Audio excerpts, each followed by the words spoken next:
Well, good morning or afternoon, wherever you may be. I am still alive and still working on the aeroplane. And we still have a hanger puppy, who is apparently a grazing cow.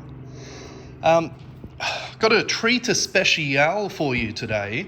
I kind of have stumbled across another problem. You wouldn't have believed it with this aeroplane. And I thought it would be interesting to kind of show just how difficult experimental aircraft are to work on as an engineer. So I'll give you a little bit of a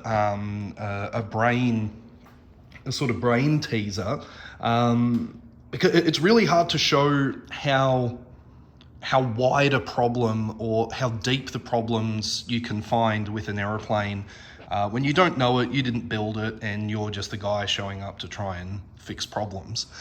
So what I'm going to give you is literally the symptoms that I was given for what's happened or what I found, and I would encourage you, before I give you the answer and what's actually wrong, to actually really stop and think. I'll tell you after I've given you the briefing, and just really stop and think and work through the problem as best you can, and then see if you come up with something similar to what the problem actually was, because there's a fundamental design problem with this, and it's all based around the electrical system. So I'll give you the brief, and then you see if you can figure it out. Now, the brief was, these are the only symptoms that the owner has been able to give me. And that was that his transponder was intermittent. So when he was flying around Perth area, the transponder wasn't giving a clear Mode C response to Perth radar. And we're 10 miles from the radar station, and so there's something wrong. Now, to help you guys along, transponders being intermittent is a great big who cares. It happens in just about every aeroplane. There's always little problems, and to give you an idea, this is the transponder box right there. So you can kind of see we got the transponder wiring loomed up like this.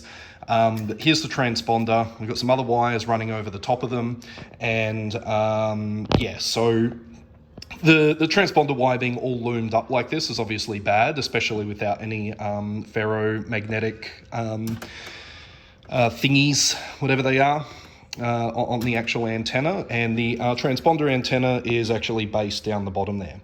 Now, that's sort of the basics of it. And the other thing is that he has had some issues with the charging system, which is that he's had some intermittent issues where the charging system doesn't work. Now, the way this aircraft was wired is it actually had two voltage regulators.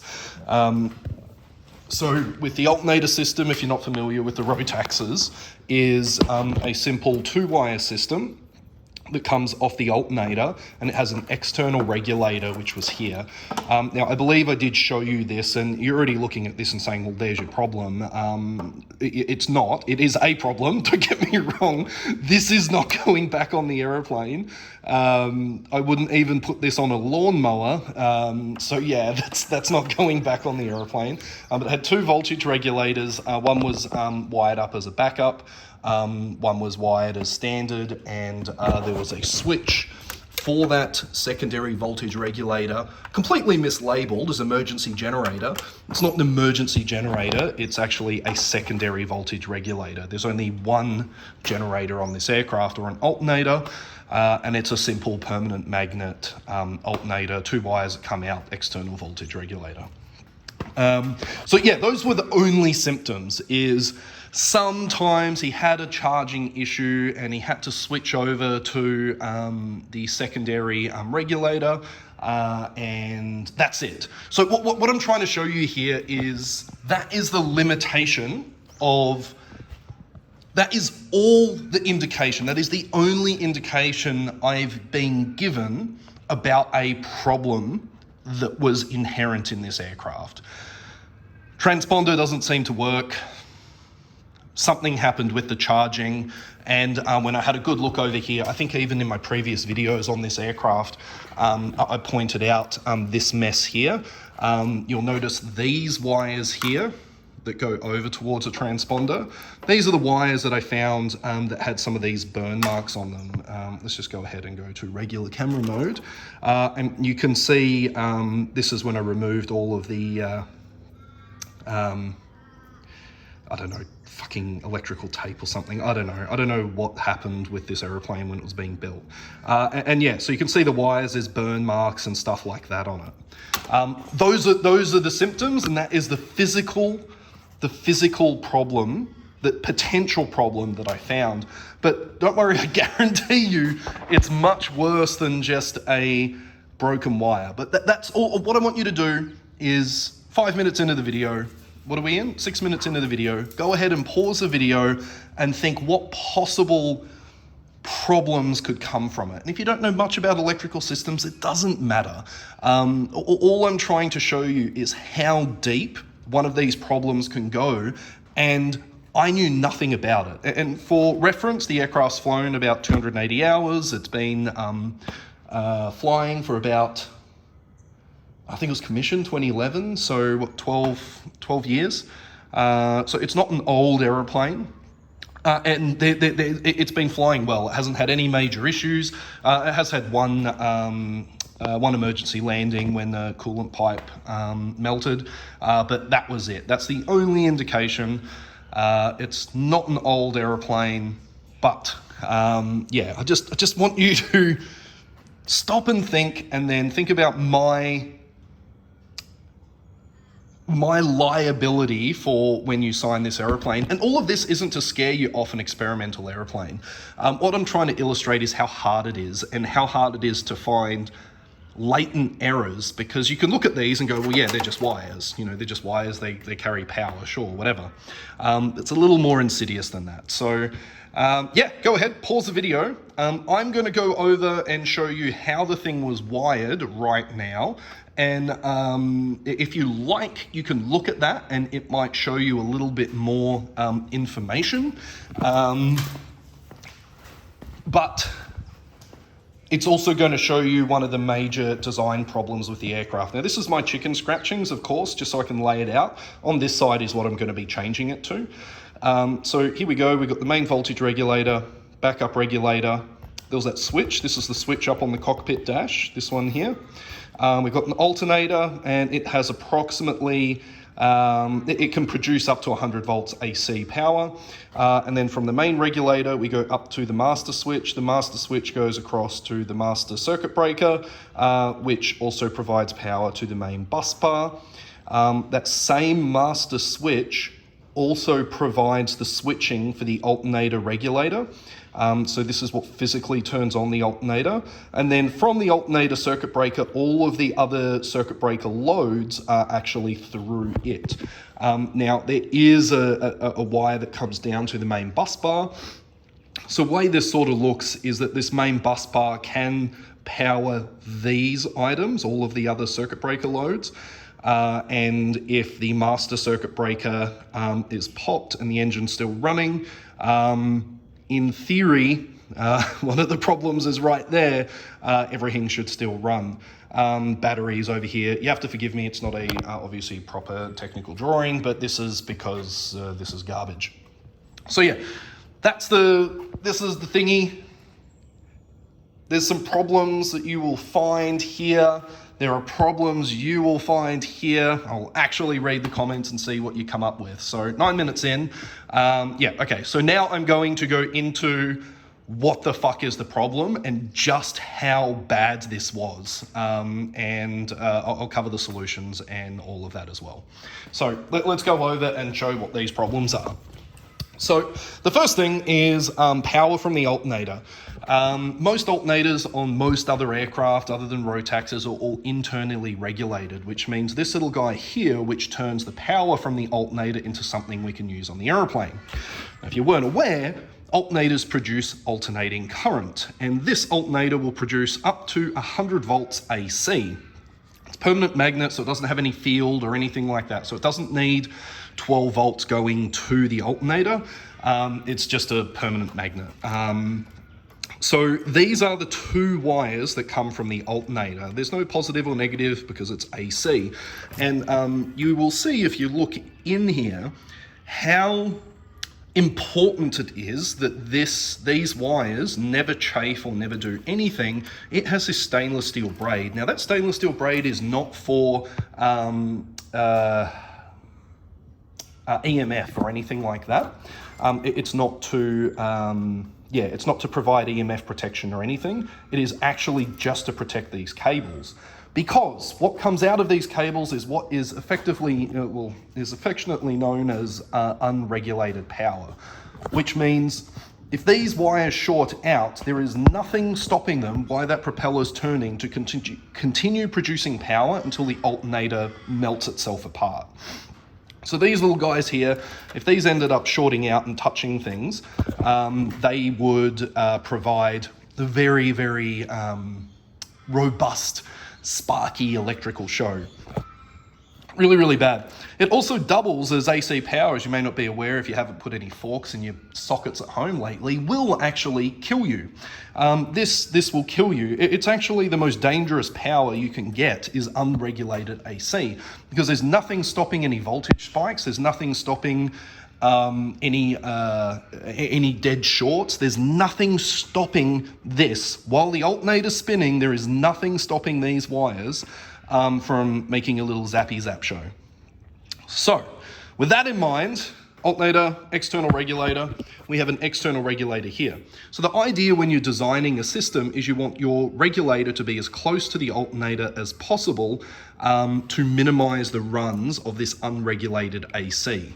Your big jets, your 777s, your 737s, they produce 415 volts AC 3-phase, and that all is dealt with in the engine bay with all sorts of things. So some of that 415 volts does go into the aircraft for systems use, but a lot of it is regulated right there at the engine before it goes into the aircraft, because 414 volt 3-phase AC, it will kill everyone on board.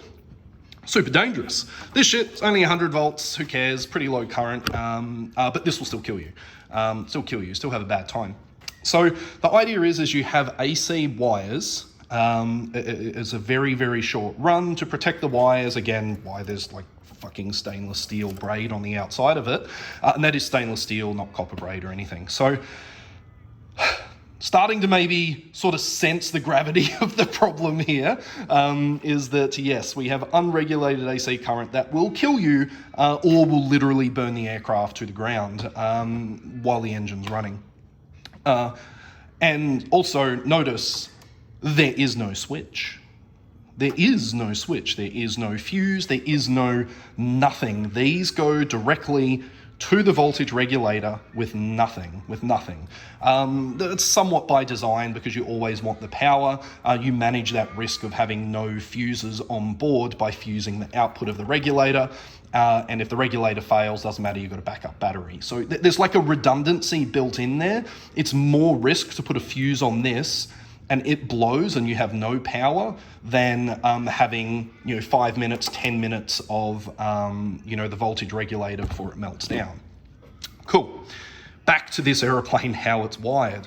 Well, you'll see here, this is that wire that I showed in the briefing.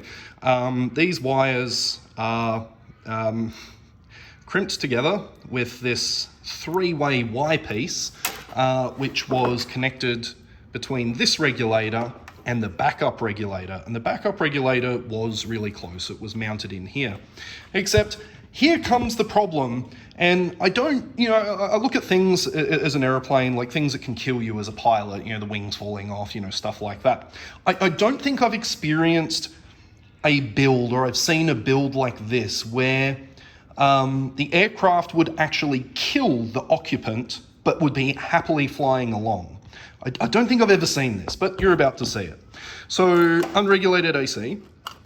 These fucking connectors here were attached to this unregulated AC down there to split the unregulated AC between the two voltage regulators. And how it split that and how this was designed to be switched with this switch up here on the cockpit emergency generator, was not turning on and off the regulators, it was turning on and off the AC power from the alternator. So let me show you. These guys here came from the unregulated AC power, my yellow wire right there. These two wires, which might I add for DC loads, came up to this switch. By the way, this is about it's 100 volts. This is 100 volts AC into this switch. They've helpfully labeled them, and then that AC power, really helpfully, comes all the way back over the top and goes to the regulator. The problem is here is even if that switch closed, there is still AC current in these power in two of those leads. There is still AC power in two of those leads. Now, AC power comes up. Have a look where this transponder antenna cable is, and this was laid right across there. So this only symptom I got was that the transponder was intermittent. The amount of EMF, electronic magnetic interference, electronic magnetic interference that is produced by unregulated AC is like putting an EMP bomb here. I'm honestly surprised anything worked. I hope that recording went, my battery's dying on this. So we have, think about this when I said I've never seen a plane that tries to kill its occupants. We have unregulated AC current coming to a DC missile switch from your local car shop, and this is a unearthed switch that is all metal onto a metal panel. If this switch, if that alternator, anything ever went wrong with the alternator, the windings, it got too hot, whatever, this switch would be live with 100 volts of AC power. And almost definitely the whole instrument panel would be live with 110 volts AC power. Oh, fuck. Yeah, that was my realization as well. I was like, what the actual fuck? See, I assumed wrongly that these were the 12 volt outputs of the regulator, which already is bad. You don't want to put 20 amps of DC power through a switch. It's a bad practice. You want to run it through a relay or something like that. So it's already a bad practice to run direct DC loads through a switch, because if the switch falls over, you lose everything. And so in this case, if the switch falls over, you don't lose power, you just die. You just die. So yeah, that's a good one. So that was the problem. One of the problems. So there's the one that, will kill someone. I've got 5% of battery, so I'm going to try and shove along. The next problem is the regulator. So as I was just saying there, that you don't want to put any kind of current or load through a switch. This is the voltage regulator output. I mean, it doesn't look like, this is the voltage regulator output. This was directly wired to the master switch. So no relay, no nothing. My master switch here, when it switches on, this guy here went straight to the switch, and then that 12 volt power followed this little wire here and went all the way over to a circuit breaker over there. So we've got a problem here. We've got a master switch here that is taking up to about 25 amps of power. This thing's rated for like 10, and it's running through the switch. All of the other components that are running in the back of this instrument panel are now getting all of the back current, all of the bullshit fluctuations. Every single one of these items is now receiving that because it's going straight to the switch. And then it gets worse because now we have problems with the engine. So we come over here, we've got our little 12 volty boy coming over here, assuming it works and we haven't killed our pilots because we've got this nice, beautiful aluminum instrument panel with live 100 volt AC going into a switch, which is like, it's fucking unbelievable. Really, really bad. And then we come to the problem of the way the regulator and the fuel pumps are wired. Now, these fuel pumps are meant to be redundant. I'm probably going to have to pause the video here, so maybe it's a good time to do that. Yeah, I'm gonna pause the video. I'll put it on charge and I'll record the rest in a second. Well, I'm back. There's a puppy dog that is enjoying a scratch. Yeah. Oh, she is loving it. Yeah, get it. There's some good scratches. All right, time to yell at an aeroplane. I was up to fuel pumps. Yes, fuel pumps. Okay, so I'm going to take just a moment to, I think, explain maybe a little bit better this sort of engineering brain or thinking thing, because it becomes really apparent with these fuel pumps. So we've moved on from the AC current that's coming up here that if anything went wrong with a switch, it would literally kill someone in the cockpit. Very cool. And what that led me to was these fuel pumps. I think I mentioned that earlier. This is a complete another day. I did record this video yesterday, but my iPad ran out of battery and it didn't save the video. So let's talk about this sort of logic work that engineers need to do, whether you're designing a plane, building it, or hell, it doesn't even need to be an aeroplane. It could be literally anything, right? But this wiring problem made me look a lot harder, right? Like just like all of these problems with this firewall is I found a thing, I thought it didn't feel right, I investigated and found something wrong. It was the same thing with this wiring, is I found that AC and I was like, okay, well look, how is this thing meant to be wired? How is this engine, the Rotax 914, meant to be wired? And actually, I'm just going to pause for a second, and I'm actually going to be able to open up. Okay, we have an engine. So this wiring problem, made me, let's actually have a look at the manual and have a read.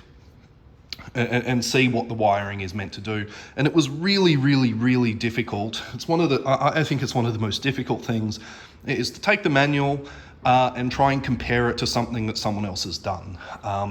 Especially when they've done it wrong. If they've done it as per the manual, well, it's quite easy to follow because you can just follow the thing. But if they've done a slight change to it, then it's very difficult to figure out what they've done, because you need to know why. Like, why has it been done that way? Is there something else that I haven't considered? Is there something else that I don't know about? There's all of these other conditions that I need to think about as an engineer as to why someone has done it the way they have. Now, what is it? Is it Occam's razor? The thing would never assume malice when it's most likely just stupidity is really relevant here, but maybe not like that, but maybe I don't want to say people that do things wrong are dumb, but they probably are. They didn't do it deliberately. It's just they didn't really stop and think things through. And this logic thing is a skill. For those of you guys that are coders or anyone like that, you're used to building like logic gates, right? Like when you write your code, that when this thing happens, this next thing happens. When this thing happens, that happens. But if this extra input comes in, then this happens. Like you're used to thinking that way, and engineers need to think the same way as well. Very like logic, step-by-step process. So taking the manual and trying to see how this was done wrong. Now, when I first started working on this aircraft, like 5 years ago, not this job, but when I started doing annuals on it, one of the first things I did was sit with the owner and just ask him how the aircraft operated. I just want to know, like when you're flying, what do you do? How do you manage the fuel pumps? How do you manage that? Because this engine has a very very important structure with how these fuel pumps work. So a little bit of a lesson if you're not familiar with Rotax 914s, is the Rotax 914 is the turbocharged 115 horsepower version of the Rotax engines. Has a turbocharger that's missing at the moment down here, and it is still carbureted. So it still has carburetors, they're just little Bing slide carbs. And if you know a little bit about engines, carbureting a turbocharged engine is hard because a carburetor works typically just with gravity. With gravity is it needs to be at 1G or atmospheric pressure. Because as the air comes through the carb, Venturi effect sucks the fuel up and goes into the engine. But there's the problem, is if the air that is in the induction is at a higher pressure than the fuel, and remember the fuel that's in this bowl down here is only at ambient pressure. So if this air is ever at a higher pressure than ambient, it's just going to push the fuel down, and none of the fuel is actually going to flow into the cylinders. Or it will lean out. So it'll be somewhere between leaning the engine out or there's going to be no fuel. This engine operates at about 40 inches, 42 inches of manifold pressure. Or is it 38?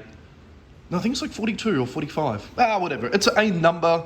It's a number in a manual somewhere. And so it's really important that the fuel system here operates correctly. And briefly how that works is fuel comes from the wings and it gets drawn to the engine by two fuel pumps. There's one fuel pump there, the other one's here. And then that fuel goes to a thing called a fuel pressure regulator. Our fuel pressure regulator here is attached to this induction manifold that's up there.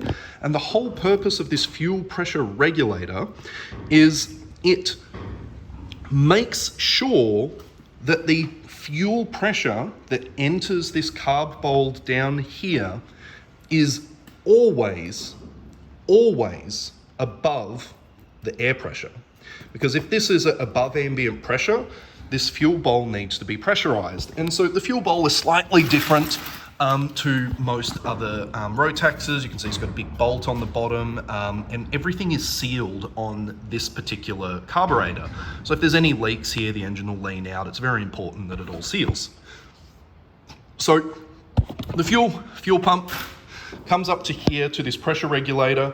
The pressure regulator is basically just there's a little rubber guy on the inside, and it taps off the air pressure that's in the induction tube and the fuel pressure on top. And as the pressure changes that little rubber diaphragm, it will send fuel back to the fuel tank. So that's the fuel return there. So any extra fuel pressure that comes in gets returned. But what's really important is that there are pumps, because these are the only pumps. Most engines, like Homings, Continentals, and even other Rotaxes, is there will be a backup electric pump, and then there's a manual fuel pump on the actual engine. This engine does not have that. It only has two electric pumps. So if either one of these pumps or both of them fail, the engine at full power will just stop. It will just stop. If you're below 30 inches of manifold pressure, the engine could probably keep running. But then we have this other problem where the wing is lower than the engine, and the engine doesn't have a pump, so it's not going to suck any fuel in. So you probably have about less than 30 seconds of fuel left in the car before the engine stops. So in summary, not in summary, but to summarize so far, is these two fuel pumps are majorly critical that this engine keeps running. It is majorly critical. I don't want to keep reiterating, but yeah, it's quite an interesting system, and it's quite ingenious with how it works. Yeah, you can see on the upside here, so I'll just continue on with that sort of fuel. So the fuel comes up from the pumps. The turbocharger is pressurizing the air in this induction tube. That air affects a little diaphragm in here, which sends some fuel back over to the fuel pumps. And then this is the pressurized fuel that comes over to the Rotax carb that's here. And that fuel is measured by this pressure there.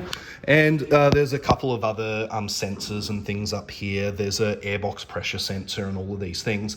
And those airbox pressure sensors, all of these, they're actually there for the turbo control unit.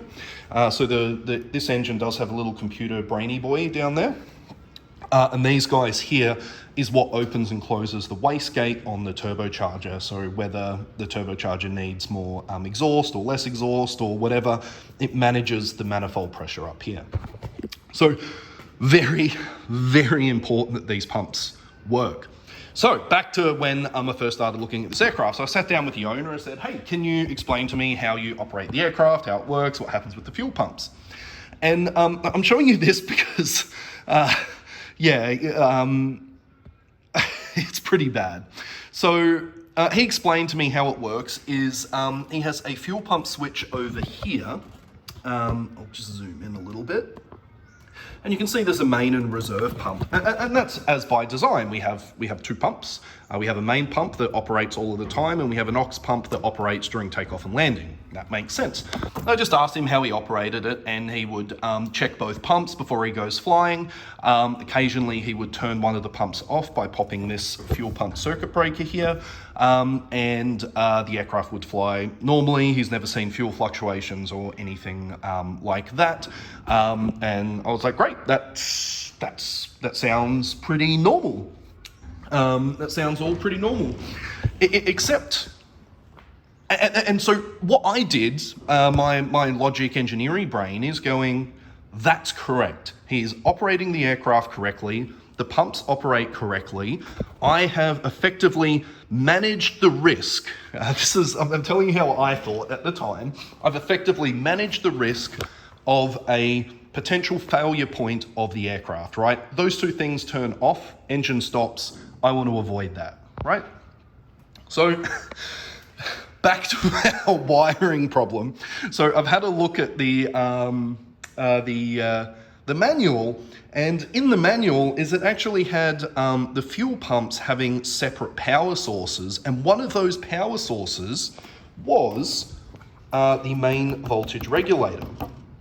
And I was like, wow, these fuel pumps aren't actually wired anywhere near that. I wonder what's going on. So I started looking around, and I'll show you how I found it. Is I came over to the pumps, and I'm like, okay, here are the fuel pumps. I have a positive, I have a negative on that pump. I have a positive and a negative on that pump. Wonderful. I have 4 wires. That's good. That means the pumps are isolated. Wonderful. And then I just looked here, and I was like, hang on a minute. I've cut these wires previously. There's only 3 wires coming through the firewall. That doesn't seem right, because that would mean that these pumps are sharing an earth. Now, why that's bad is because if one of these pumps fail, like completely, a catastrophic failure, the pump burns out, it melts a wire, that means this other pump can never turn on. It's sharing an earth. There's only one earth. And that could even be a burnt earth down here, or a wire melting, or the pump melting. Or it could be that single wire that comes up to the bus bar failing, and both these pumps go.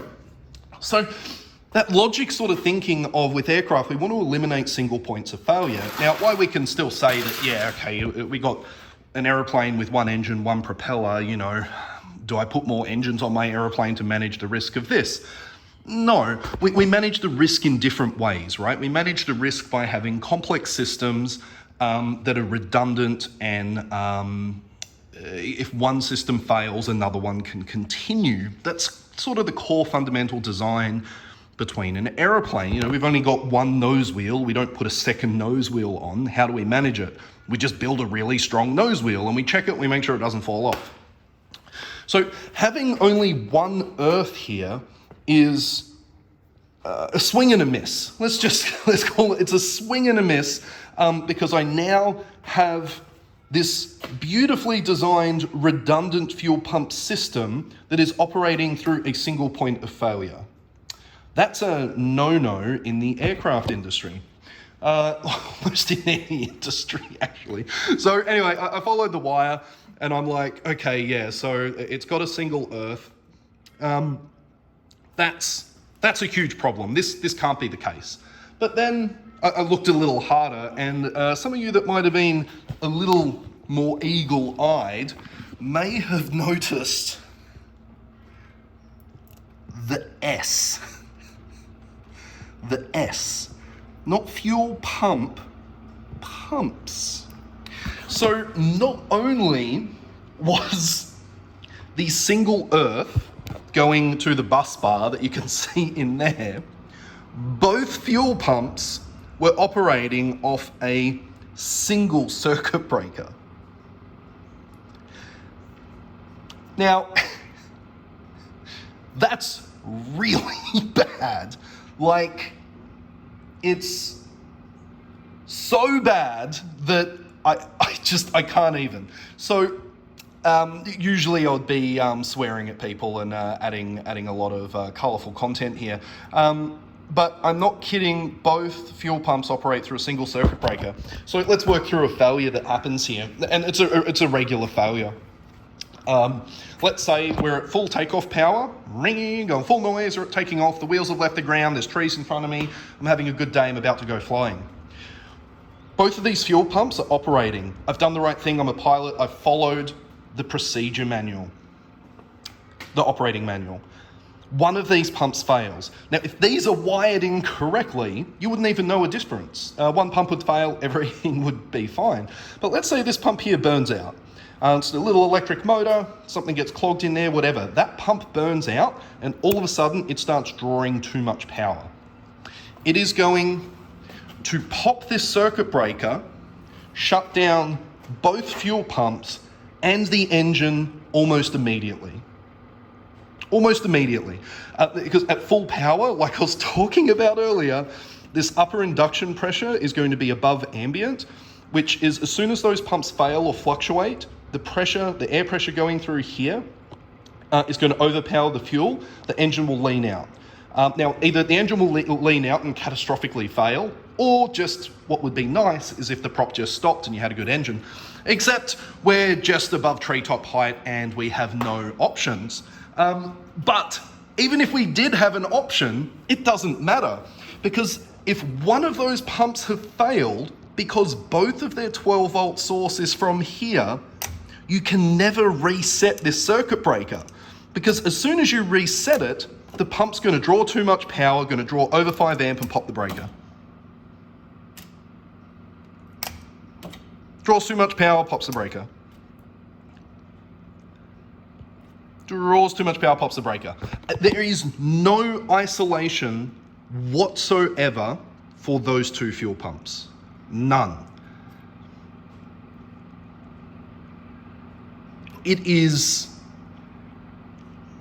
I thought this engine thing was an issue. I was like, oh, this is pretty bad, and, I'll fix that.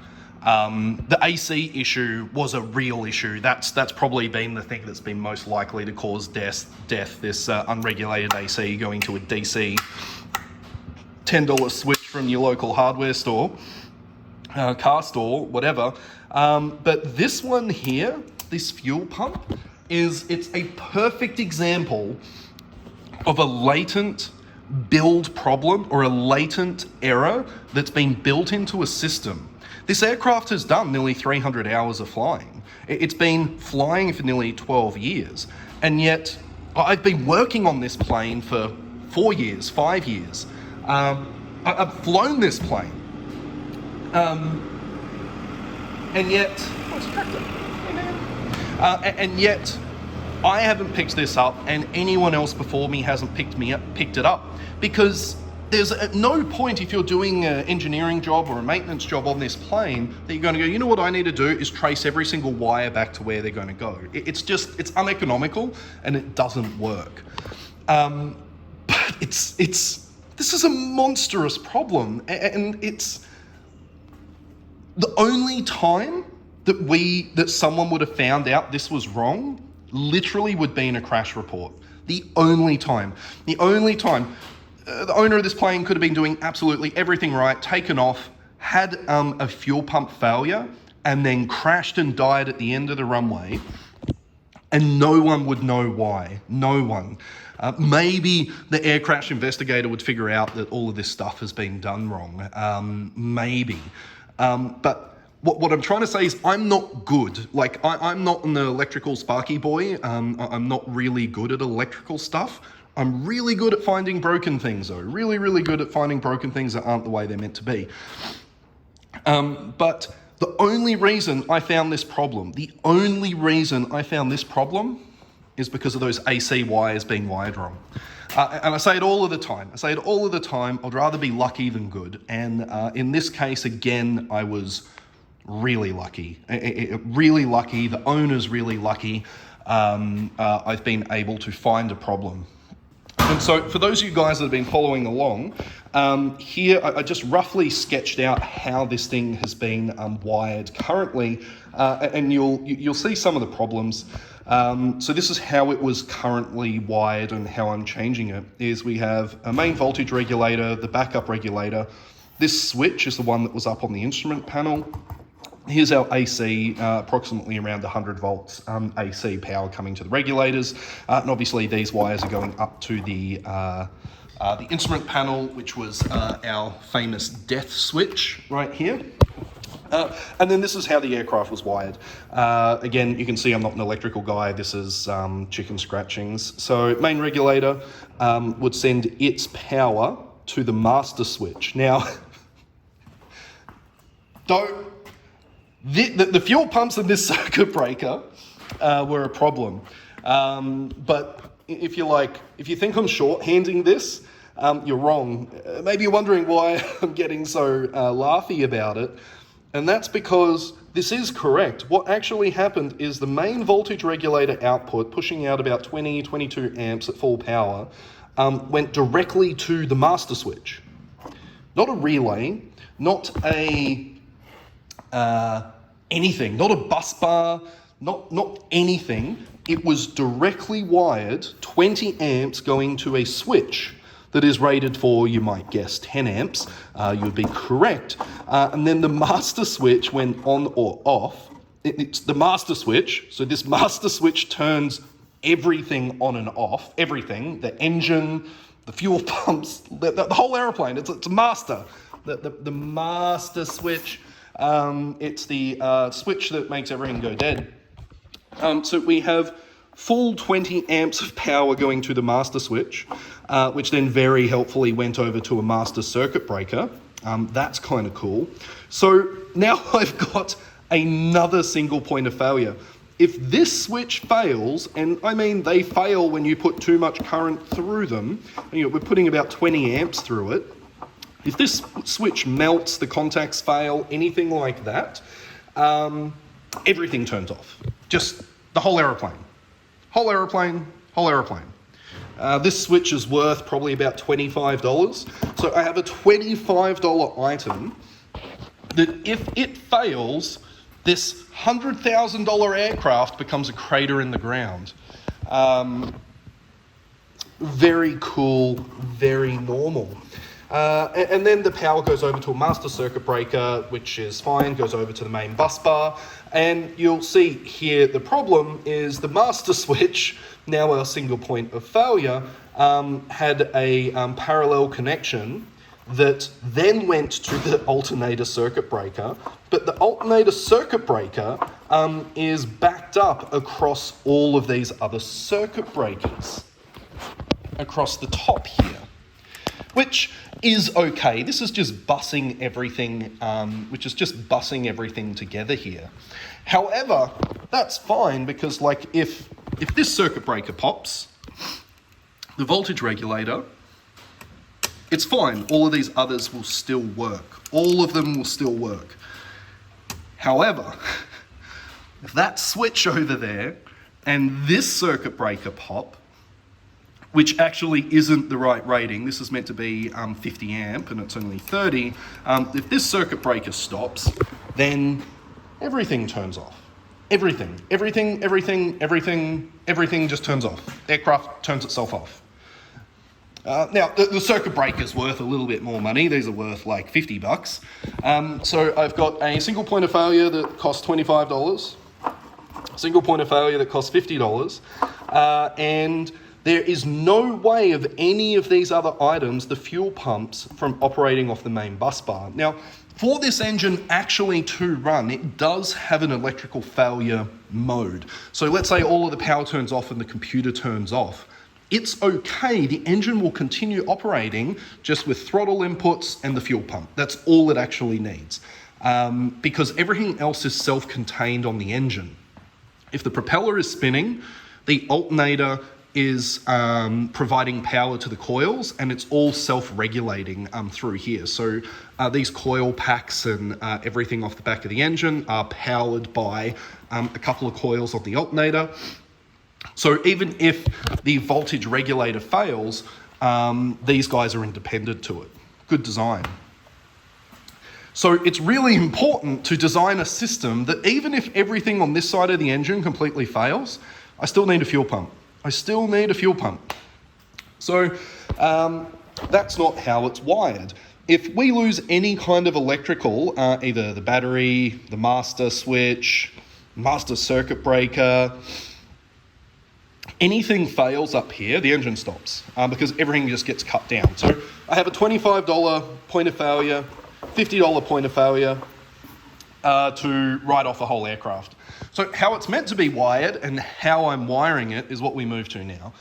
So again, my chicken scratchings, but here we go. So I've got the master switch and the alternator switch over here. So I've got the master switch. I put relay question mark because I am actually putting a relay in here for the main regulator.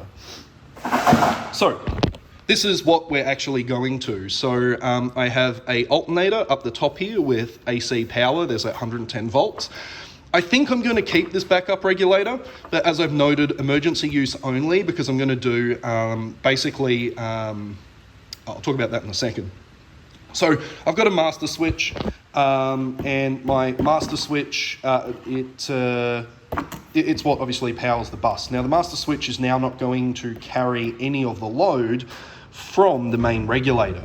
So when the main regulator is operating, I have a relay, and this relay here I'll show you in a second, and that relay will then close and provide power to the master bus through a 30 amp circuit breaker.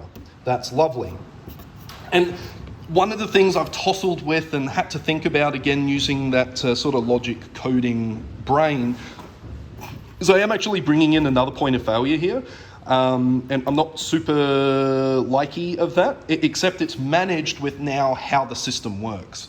So over here, single point of failure, $20 item, brings down the aircraft. Here, it's managed a little better.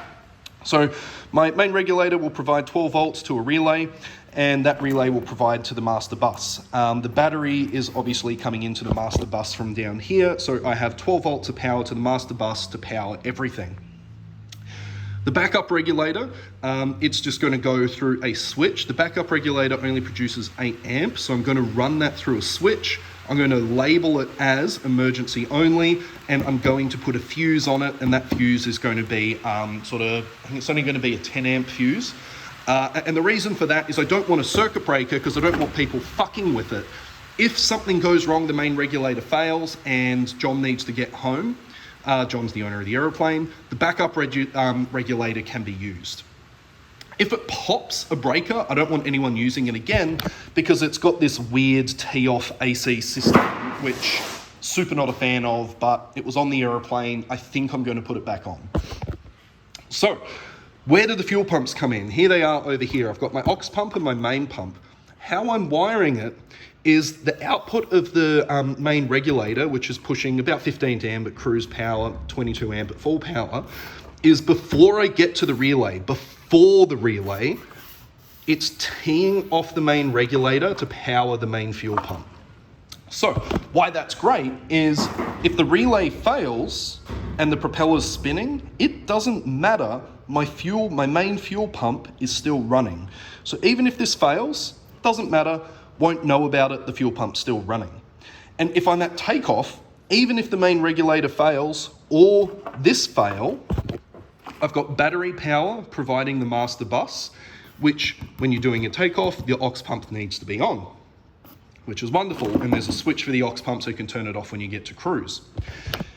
So this design, I can kind of show you with my hands that if anything fails on this side of the electrical system, anything fails there, and the propeller is spinning, the propeller is moving the alternator, the main regulator is charging, it's going to provide power to the main fuel pump. So even if you turned off the master switch, or perhaps the master switch failed and all of this goes away, you can deal with that when you're at altitude. It doesn't matter, the engine's going to keep running.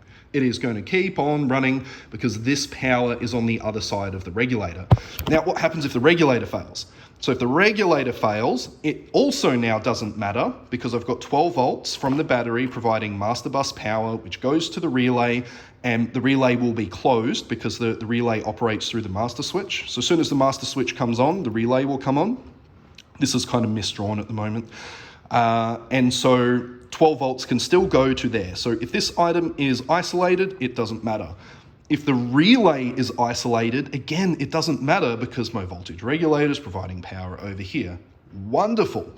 And if all of this fails, except the fuel pump, if all of that fails, it doesn't matter, again, because I've got 12 volts coming up to the bus, and that bus is powering the auxiliary fuel pump. So all of that together, all of this has like taken days. Like this is such a simple circuit, but the problem is not that it's simple, it's the failure modes. I could just wire it like whoever wired this and just not care, but the failure modes are so important with an aircraft, and they're even more important with this particular engine. It has to work correctly. So this is what we're going to, and I'll go ahead and show you the work I've been doing. You have to ignore all of my messy workplace. This is what I'm after. So this is how the original voltage regulator was wired, and you can look at this and go, yep, so this is how the original voltage regulator was wired. These guys were shoved in there and there were exposed wires. This is literally how it came off the aeroplane. This is how it came off the aeroplane. You don't need to know much to go, that's not appropriate, that should go in the bin. And so that's what I've done. So this is sort of the component work I've been doing, is I've now wired up this system. This is the backup regulator, the primary regulator, and I've got some real connectors. So here I've got a Deutsch plug. This is what's providing the AC power, and I did check these Deutsch plugs are capable of AC. And then these wires here are the outputs from the regulator. They're the regulator controls. They are going to go over to a bus bar like this, because there's a few other components that need to come off this. The fuel pump, for one, is going to be tapped into here. So the fuel pump will be running off this bus bar. And what else? There's a big 22,000 farad capacitor to get rid of some of the electrical noise that the alternator makes. So it's going to run off this little bus here. And then there will be a single wire that comes off and runs over to the main aircraft bus.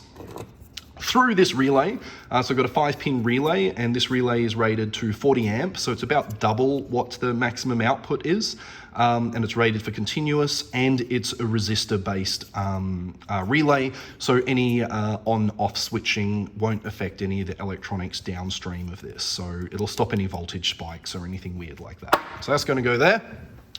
And then I created, so that this pile of fucking junk here, and the AC wires that went to, the switch that was on the death switch, all of those have been deleted. So now you can see the backup regulator has also a plug, and I've made a loom like this that has the plugs that are applicable. And I've even gone and idiot-proofed it, and that is that this plug is different to this plug. So when you're plugging those two regulators together, it doesn't actually matter. These two guys will go click, click. It doesn't matter what way you put them in this way, but it just means that you can't go, oh, I don't know, maybe both of these went to, it's just idiot proof. The clips can only go in one direction. And don't worry, I even thought about the back end. So this is the output. This will connect to the output of the alternator. It is a completely different plug type.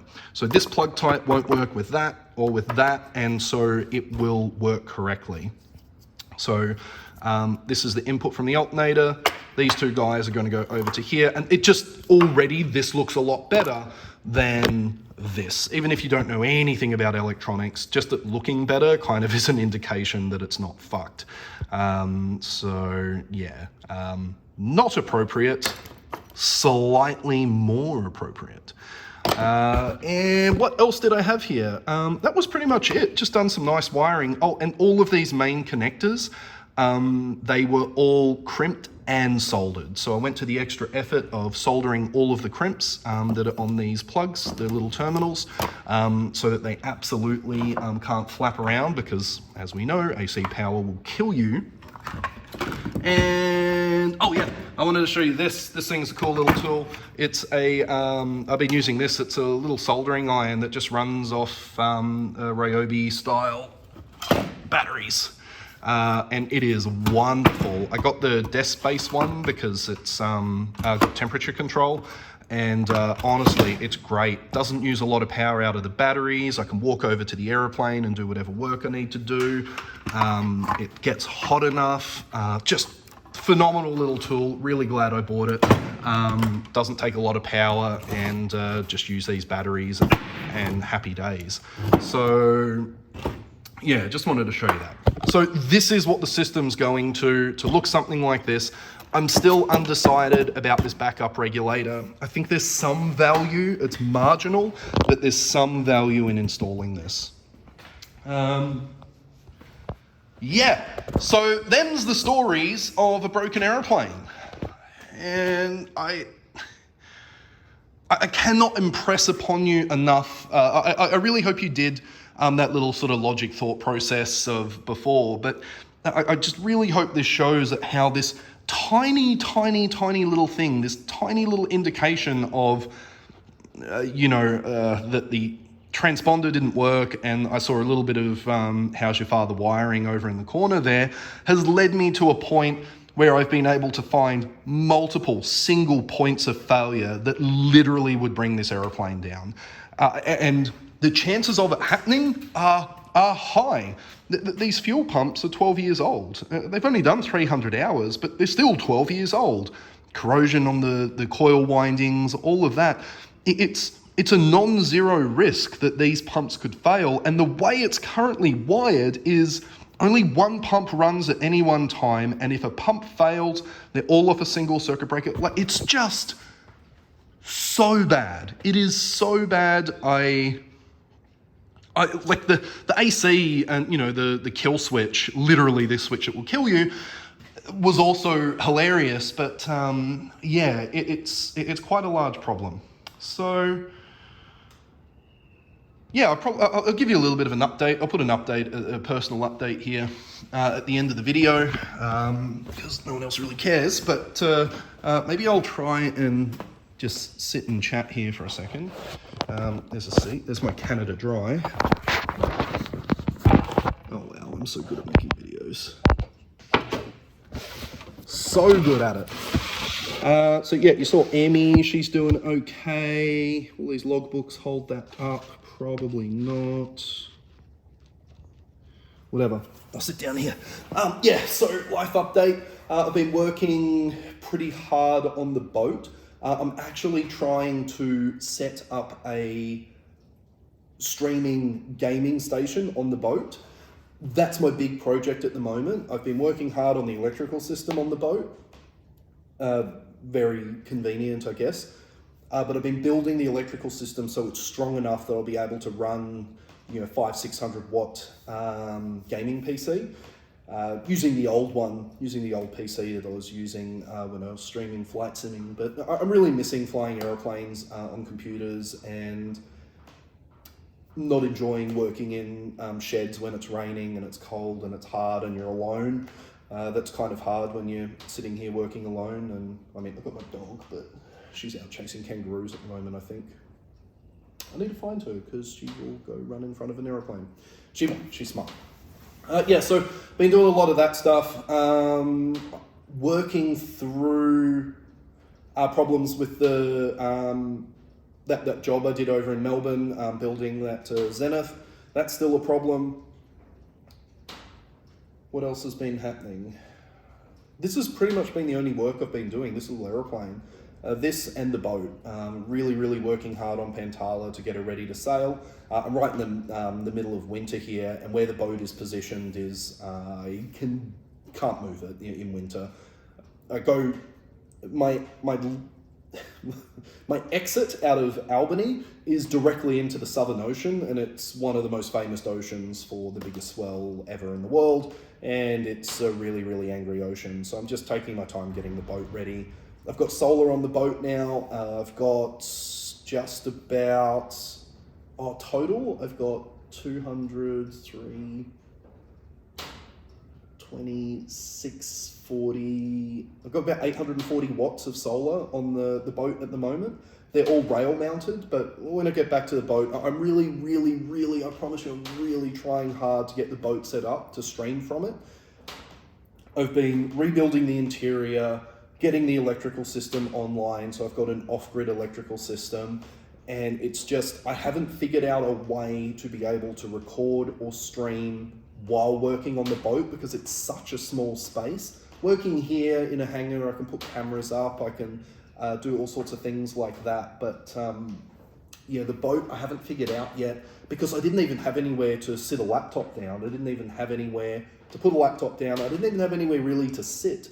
So now the cabin has been completely redesigned. I tore everything out, redesigned the cabin. So now there's, a cabin is a multi-use space with this beautiful U-shaped couch that can convert into a queen-size bed, that can convert into a workshop bench, that can convert into, what else can it do?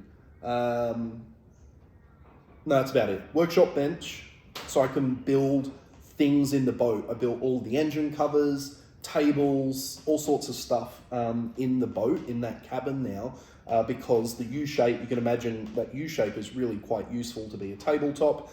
So it's really overbuilt, really strong, really thick. I've been dealing with the water system. Come on. Been dealing with the water system on the boat. I still haven't plumbed the water system, meaning I've got about 400 litres of water in 2 tanks either side of the boat. Anyway, I'll give you a boat update when I get there, but I'm trying really hard to push that way. This thing pays for the stuff that goes on the boat, and then I'm just not at a point where I've got like cameras and things like that I can conceivably use in that small space. It's just really hard because it's so small. I have to move so many things and myself to just complete a task. So if I'm sitting at a workshop with a bench, you can put a camera up and say, yeah, I'm working on this thing here. But in a boat, in my boat specifically, I can put a camera there, but in 30 seconds, I'm going to be standing in front of it in the way. So then I need to move the camera and move the camera and move the camera. So it's really quite difficult. I haven't got a solution for that yet, but I will eventually, I think. But yeah, hopefully we'll be getting some more live content and flight simming. My priority at the moment is getting the boat usable so I can sail the Southern Ocean, come around and probably come up to Perth. And then when I bring it up to Perth, that's when I'm going to build the stream station. The stream station will be sort of forward in the boat, behind the V-berth on one of the sides of the boat. And I want it to be a cool little station, you know, like remember those little flight sim, you've seen those like flight sim racing seats? It's not going to be like that. It's going to be built into the boat, but I'm going to put a gaming chair in there. I'll probably do something hilarious like build a harness, because I'll build a harness so you can flight sim while underway or use a computer underway. It'll just be this little space sort of tucked into the side, enough space for me, have a bench here, a couple of screens, a small format PC. meaning I can't have a big giant ATX case. I'll try and have a smaller one, probably, and a bench space to put a laptop up when I'm not using a gaming PC. So it should be fairly doable, and I'm just going to use a gaming chair and just bolt it to the side of the boat. Like, it's going to be relatively simple to do. But I can't focus on that until the boat's ready to go somewhere, and I couldn't focus on getting the boat ready to go somewhere if I didn't have enough solar and an electrical system on board. So it's just been this series of things that I have to do before I can move on to the ultimate goal, which is being able to have a gaming rig and set up on the boat in this kind of dead space on the boat. It used to be the navigation station, and so you can imagine if you're changing a navigation station, we've got big charts and things like that, to a computer station. Makes a lot of sense. They're both similar things. You need desk space and all of that. So yeah, I think it'll be cool, and hopefully I'll be getting it soon. This plane, I just keep finding problem after problem. It's almost been too big a job for one person. Like, it's months of work has gone into this thing. But I don't have the resources for another person. Neither does John. John, the owner, could come and help, but he's busy winding up his business as well. So there's a lot of moving balls at the moment. Anyway, I'll give you a little update. And I'm still alive, still working, and I'm still working towards goals. Still really trying hard to get there. But it's been hard. It's been really hard. So we'll get there soon. All I know is I must still be okay at working on aeroplanes, because I just saved this guy's life, and I haven't worked on a plane in a little while. Before I came here, like 9 months or something. So yeah, I'm doing okay. I'm doing okay with aeroplane stuff. So yeah. Anyway, I'll try and get this video out today. Today being, I don't even know the date. 17th July, maybe? I don't know. Somewhere around there. So yeah, hopefully you'll see it and enjoy it, and go from there. All right, okay, thanks, bye.